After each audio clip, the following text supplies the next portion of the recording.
Hey guys, welcome back to the channel. It's Angel, and we are taking this dirty birdie over here out on a bit of an Idaho backcountry flying trip.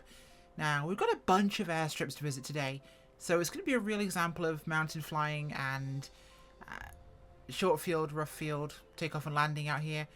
Now, this is Bagaloo's Tail Dragger 172. As you can see on the engine cowling, she's got a bit of an upgrade.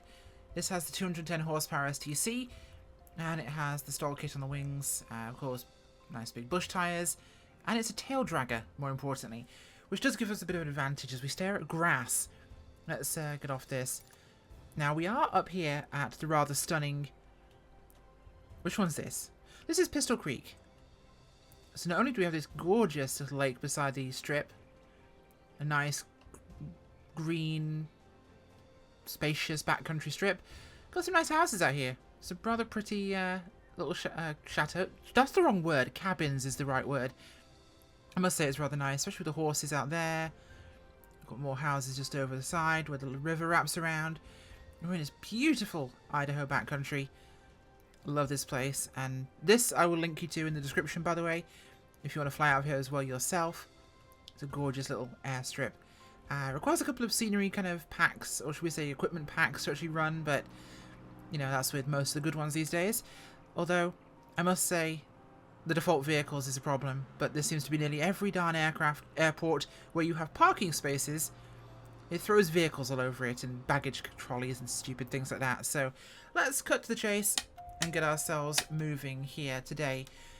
Regular steam gauge cockpit 172, which is decent. Now, until we get a 185, this is one of my go-to planes. So, let's make sure we are good to go here. Mixture's good. Parking brakes. Oh, brakes are on. We are going to put the fuel pump on for this start. We are at altitude here. Okay, we're just under 5,000 feet, so it makes things a little interesting, I will say. Good start. Okay, let's go to... oh, that's a bit much on the RPM. Let's bring that back.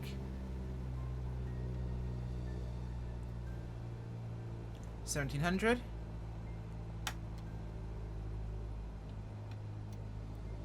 A slight drop on right mag.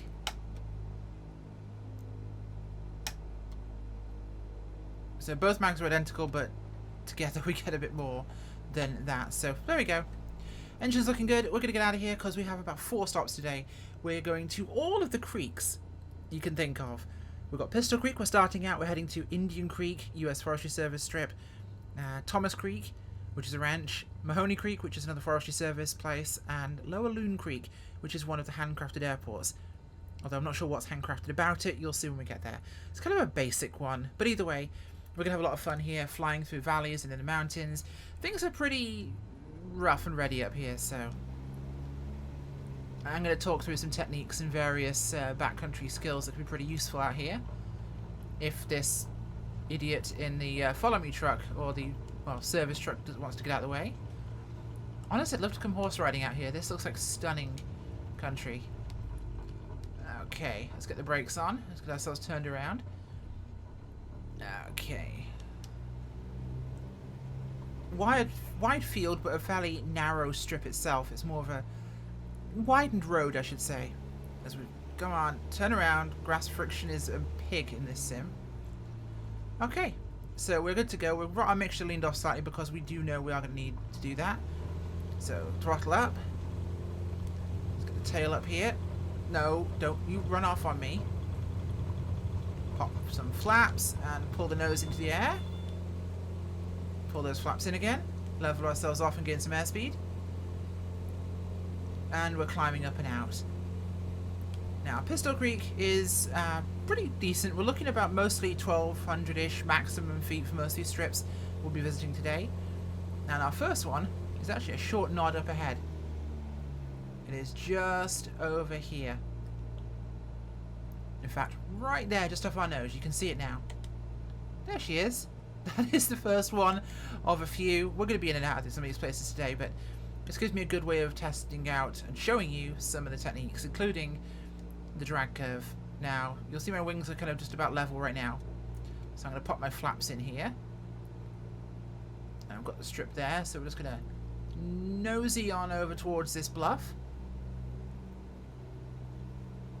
And as we level ourselves round, we're keeping the nose relatively high here because we want the aircraft to actually be really, really draggy. But I want to keep it speed enough right now to be able to turn around here and get myself set up.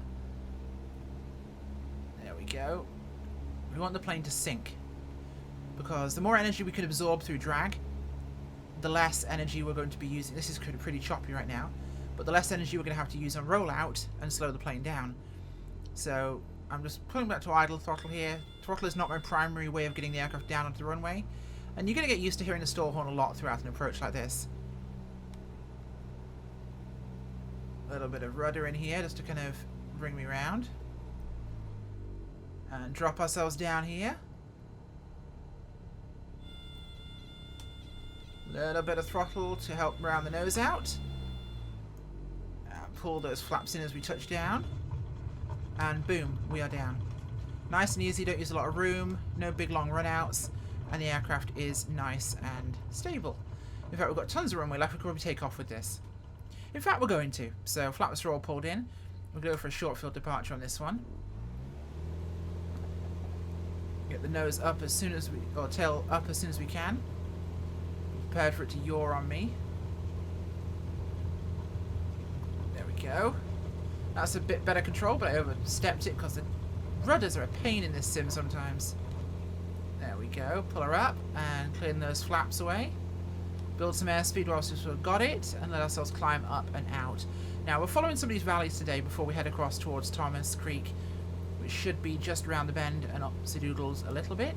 So it should be a right-hand turn up here ahead, which should give us a nice, easy way out of this. Let's drop our manifold back down to about 25 inches. Well, that's 25,000 RPM. Want a bit lower than that. Looking good.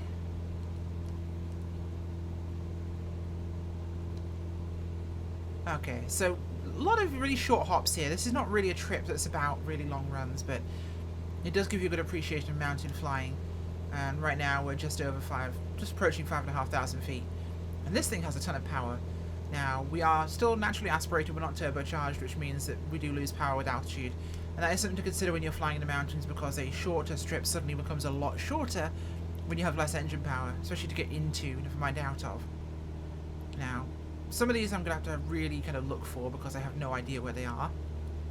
But we are relatively full in the valleys. And yes, the GPS is once again doing its stupid routine of convincing itself it's somewhere else. But we're basically following the river now.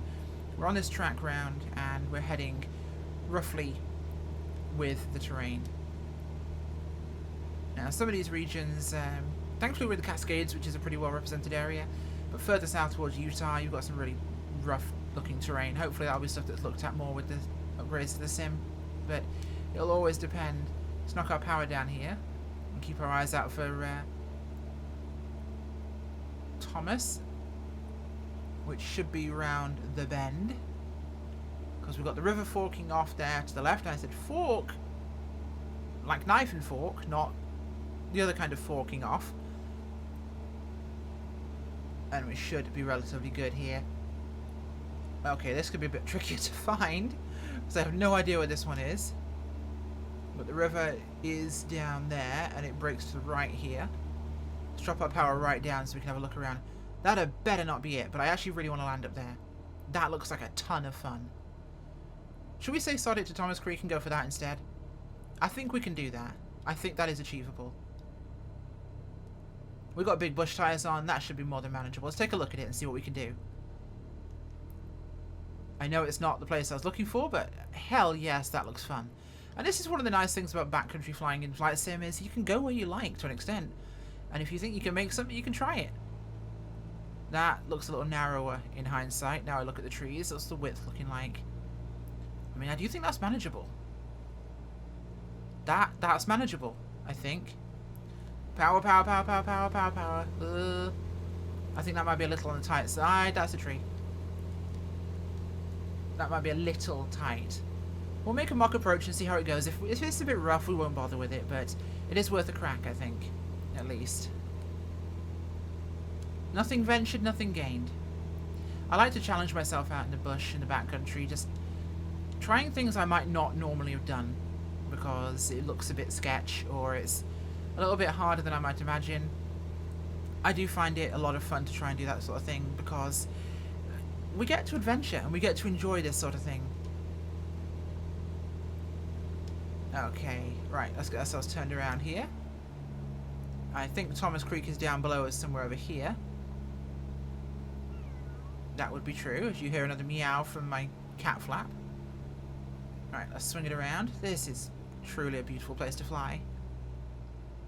Let's do something really stupid, and that's the fork in the river we were looking for. Ah, yeah, because it U-bends around there. Right, what we're looking for. There we are. This is a dumb idea, but I think it will be fun.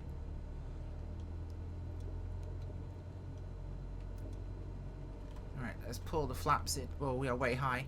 This is definitely where this kind of approach will be beneficial, because I need to kill some altitude real quick. Do you mind just, yeah, put the brakes on?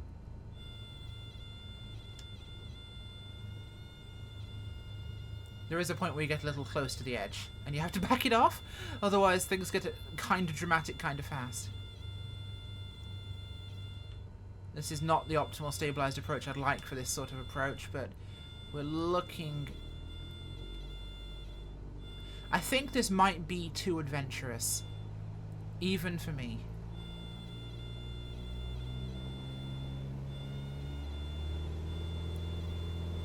Yep, I'm aborting this, but this is a really late abort, so we're going to have to be very careful.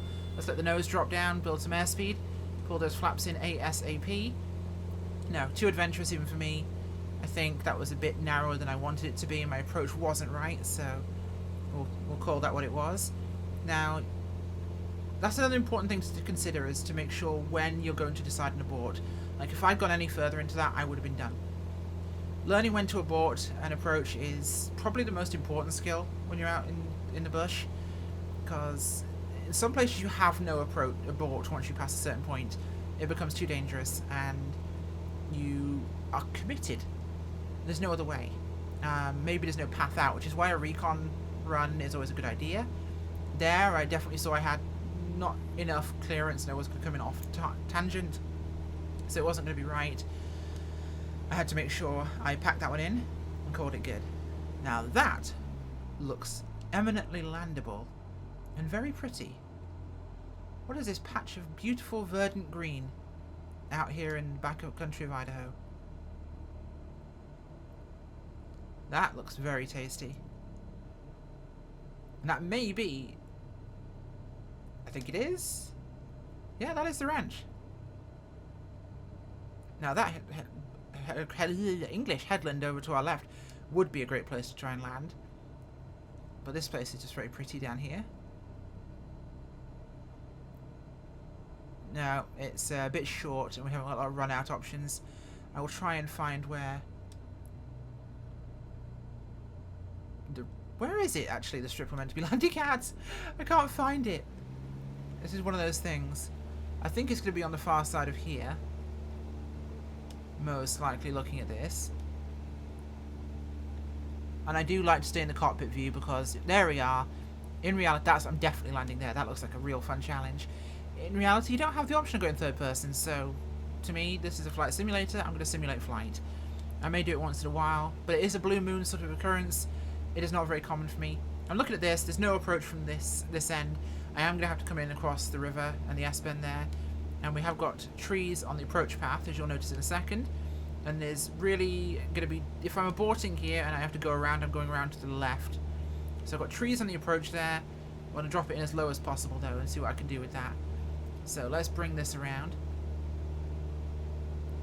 We may skip Mahoney Creek time, considering... No, so I'm going to drop my power back. I'm going to kill off some of this speed as we turn. And we have to be very careful with this turn because we have got terrain nearly everywhere.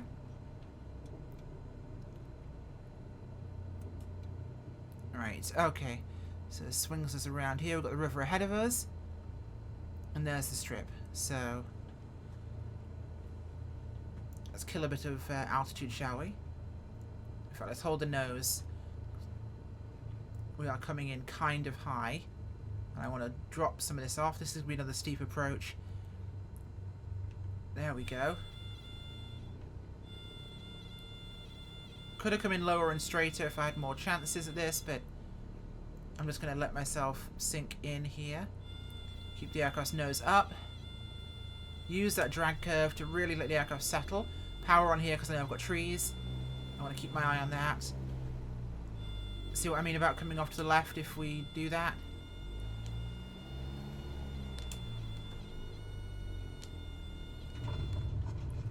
Boom.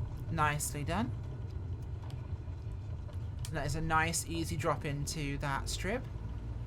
Beautiful big terrain. This looks so small from above, but when I got down here, it actually turns out to have quite a decent amount of room, but there's nowhere to abort straight ahead or to the right, so if you are going to basically miss approach, or you're going to touch and go here, or abort the approach full stop, you need to go to the left once you're on final here. And these are the little assessments you need to make as to whether something's viable or not, and what you're going to do. Because it's all fine and well having a plan of how to land somewhere, but truly, to actually, before you land, you need to work out how you're going to leave. Because it's not always about getting out or getting in. In is easy. Every plane will inevitably land. But can they take off again is another story entirely. There we go. Right, so the Mahoney Creek ahead of us here. You can see my takeoff performance is a bit limited to what this aircraft can normally do, because this thing is a power wagon with 210 horses, and it really does go for gold. But operating about 5,000 plus feet, it gets a little bit hairier. Next place we touch down, I'm going to do a routine approach in the 172 here, which is a little different because it's a tail dragger variant, so it definitely changes things somewhat. Gives you a very different appreciation of how the aircraft responds. Obviously with a nose wheel aircraft, a trike, you do have to be careful about your nose wheel, because that's one of the biggest problems in the backcountry. Is prop strikes are a huge issue for nose wheel aircraft, because your prop is much closer to the ground. This is why bush tires are not just a good thing for suspension, but they also clear your prop even further. Now, tail wheels, yes, you're going to have that, and of course if you're landing wheel tail up, you need to be considerate of that, but the bigger factor here is that in a tail wheel, nose wheel, your prop is automatically going to be closer. So you want to hold it off a little bit longer than you would otherwise, and in terms of actually landing, your aircraft's going to land a lot faster as well. They don't like to slow up as easy, and rollouts typically are a little bit longer. Because when the aircraft's in the tail wheel position, you're actually at a much higher angle of attack on the wing, which means that it's actually going to lose lift a lot faster as you slow down. Now, I'm pretty sure that's Mahoney Creek, so we're going to skip that and we're going to go straight for Lower Loon instead. Now, Lower Loon is a tricky one because it is in a very tight valley, so we are going to have to nail this one properly, and it will require a recon pass or two. Yeah, that's the strip we were going to go into. Nice little strip here. You could have hours of fun in Idaho going in and out of these little strips, and there's dozens in small areas. Take a Cub, take the Zenith, take the Husky. Beautiful flying out here, and that would be a nice one. I will save that for another day. But that is a typical little backcountry strip, just cleared stretch of headland there above the river. Probably wouldn't have those markings in real life, but God, this place is pretty. So we follow the river northbound now. This is probably our longest solo stretch, shall we say, flying the plane without actually going into one of these little strips. And this aircraft is overkill for this sort of flying. It's a lot of power, and it's a lot of lift, and it's pretty fast, which does mean you don't get to appreciate quite as much of the beautiful scenery, and Cessnas can be a little visually limiting at times, but I gotta say, Bagloo did a gorgeous job with this thing. I mean, it just looks nasty. Especially with obviously all the liveries have the version of clean or with mud, and this one's been definitely hopping around some fun terrain. I just love how that looks so realistic to bush planes that have landed on muddy strips. And he does have it in the G1000 version for you glass aficionados as well, if you so care, for such an aircraft. But we are not far now from our destination. I'm ignoring the Tim and CL, I'm just using it as a general visual reference because the river is our guide. We'll reach a fork in the river up ahead where we'll see a shift in the valley and getting a little bit of turbulence at the moment. Not bad, but a little bit. And we'll get to the fork and Lower Loon Creek should be just around there. In fact, as we get to the fork, Lower Loon Creek is in a small valley offshoot just to the right. So it's going to be immediate right now. That means we are limited in our approach ability because we need to really analyze the terrain around ourselves, work out what we can do. Because every landing, you do want to aim for the longest stabilized approach you can really get. Because the more you're stabilized, the more you can consider your speed, your altitude, your angle of approach, where you're going to touch down. You can manage that stuff so much better when you're in that sort of situation. I think we're closing up now on Lower Loon. Yeah, there's the fork in the river. Right up ahead. So we are going to have to be very careful here because we want to try and make an assessment of where we're going into. And work out what we want to do with that. Now this might be Lower Loon Creek, so let's kill the power here. Just let ourselves coast and lose some speed. We have, yeah, that's Lower Loon Creek. Okay, so what are we looking at? We've got the river valley to our left.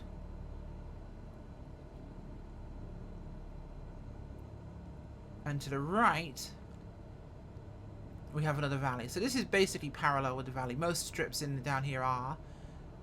I'm going to come around and do a practice approach from this direction. And I'll see what it looks like when I get to it. Because it's kind of hard with my visual position right now to really kind of get a clean assessment of what I'm looking at. And this is what I mean by it's pretty tight now. We're in relatively restricted space. Not terrible, but relatively restricted. So I'm going to turn around up ahead. We've got a nice big opening here as we have a valley intersection. And when you're in something this tight, this is where you really need to worry a bit more about wind shear and about gusts, updrafts, downdrafts, because you are in so much closer proximity to a lot of the terrain here. Shadowing kicking in from the mountains. Okay, let's turn this baby around. Kill the power, let ourselves lose some speed as we turn. Of course, as we're turning, we're actually raising the angle of attack so the wing is not as efficient in lifting. Okay, there we go. Alright, so I'll just keep the power off here, let ourselves drift down as we approach Loon. I'll give it a notch of flaps here, just so I've got a little bit of stability at the lower speed. I'm not going to attempt to land this time by, I just want to see what it's like. I need to see what I'm looking at, what I'm expecting, and what the approach path is going to tell me. So right now I've got trees here, and it's going to be a turn onto final. There's not really a straight approach here, so my stabilized approach is going to be relatively low. So I can't really come down with a drag curve style approach. I need to bring it in a bit more laterally like this. So I need to come in lower and slower. Okay, so my exit out of here is pretty straight, but my approach in here is going to be a quick nip over the river here. Runway drops off at both ends, so that's interesting. And we have the valley up ahead.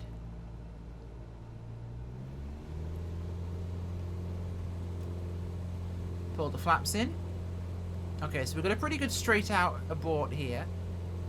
You notice how slowly I'm gaining airspeed. That is a factor to worry about. Especially if you end up in a valley where you're going to be climbing, because then you get yourself into a no-win situation.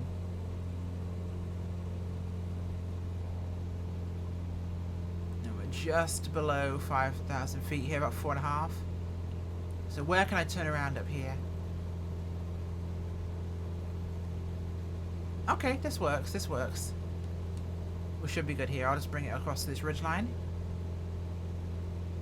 We'll spin it around and we'll bring it back into Lower Loon, and we should be perfect. Now, I could have just set up and slammed it in one go there. Yeah, it's a flight sim, I don't have to think about these things, but I like to think about the things that would matter to me because I don't like doing things twice. And as you know, I record things one shot. I don't record 20 times making an approach. I'm not going to fly into Lower Loon here and just make the perfect approach and call it good, you know? I'm not going to make you guys think, oh yeah, I've flown in here 20 times. No, I'm not going to play that game. I'm not going to sit here and record 15 approaches to get the perfect one. You see what I do, warts and all. So you're going to see me make that, you know, should we say recon pass over the runway to really work out what I'm planning to do. So we'll head back to where we turned around just a second ago, and we'll come back in with a nice low approach over those trees, swing it in and put it down, and we should be good. So I know what I'm looking at now. I know I've got a straight out approach, and I know I can follow the river to get out of that if I need to. And I know that I need to make a lower approach here and sweep in, and we should be good. My bigger concern is I'm probably going to have a bit of kinetic energy when I come in, which means I will need to be able to touch down pretty early and slow it down, as I will not have the opportunity to kill off a lot of that energy with my approach angle.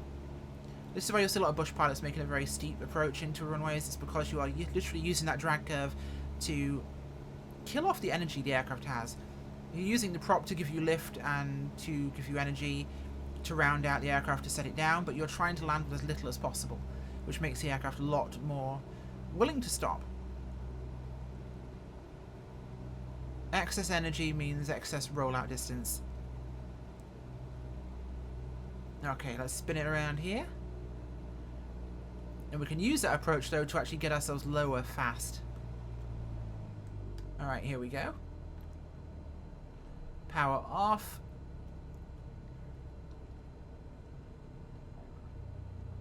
About 70 knots right now. You'll notice speed is one thing I've not really been looking at too heavily. Alright, let's get some of that to drag in. Let's get ourselves down, most importantly.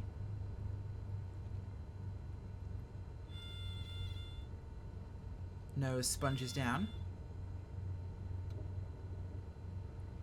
Okay, let's get some power on here.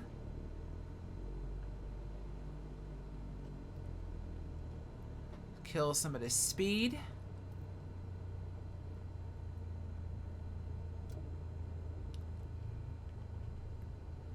Okay, we're dropping nicely.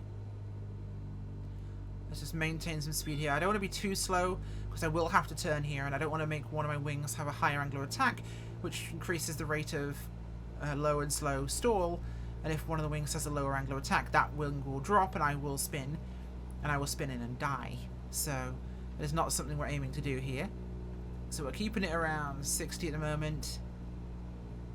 I'm going to extend slightly here. Let the aircraft hold itself.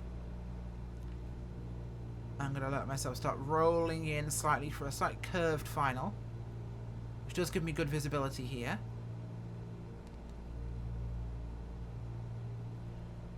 Manage my positioning with that ridge line at the start of the runway.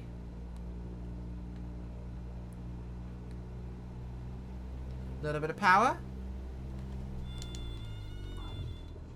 Touchdown. Almost, I bounced a little bit, I think, but I touched down nice and early. I came in a little high on the speed there. As well go through a bush. Why not? Okay. Let's pull this baby off to the side. Welcome to the parking at Lower Loon Creek. Just chop through a bush or two. Managed to check the prop afterwards. But there we are. Oh, the camera's decided it wants to roll itself around. So, as you saw in the approach here, we were aiming to really touch down about here. Which I think we did. I think we hit... There's a small upslope there at the start, which I didn't see from my recon pass. So the very edge here is a little bit cambered compared to the rest of the runway. Yeah, I'm pretty sure I touched down about here, which kind of ski jumped me a bit up onto the runway. So I had a brief little hop before touching down about here again. And we rolled out, and we stopped about there. So, grand scheme of things, with rollout and letting myself taxi out to park, we used about 3/4 of this. And that was a very kind of casual approach, and this aircraft isn't the quickest at stopping. I probably could have done this in half of that with the Husky. It is lighter, it's got a better lift angle really kind of going on, which lets me kill that off a lot better. Plus with manual flaps, you can get them up and down a lot faster, which means you can kill that lift and actually get the aircraft stopped a lot faster, because one of the things we want to remember is when you're landing in the backcountry, you definitely want to get rid of the flaps ASAP. Because that is lift you don't need, and once you get rid of lift, it means more weight on the wheels, the brakes work better, you'll stop sooner. So as the muddy girl is parked here in the scrub, it looked a lot further away inside the cockpit, I will give it that. Thank you for joining me out here in Idaho. And I'm going to try a couple of other places around the world in the next couple of these things. And I hear from a little birdie that we are expecting some big things once the 19th happens and Sim Update 6 drops, which will be Tuesday, I think. Yes, Tuesday. That will be Tuesday. So 4 days from now. Which means we'll be looking at some of the new turboprop planes. If there's no humongous major issues that change the entire way turboprop engines work, we're looking at the Kodiak, we're looking at the Twin Otter. Coronado may eventually at some point release the Skymaster. They typically do that around Sim Update releases, so there you go. I'm excited, hopefully you guys are too, and I will see you in the next one. Bye!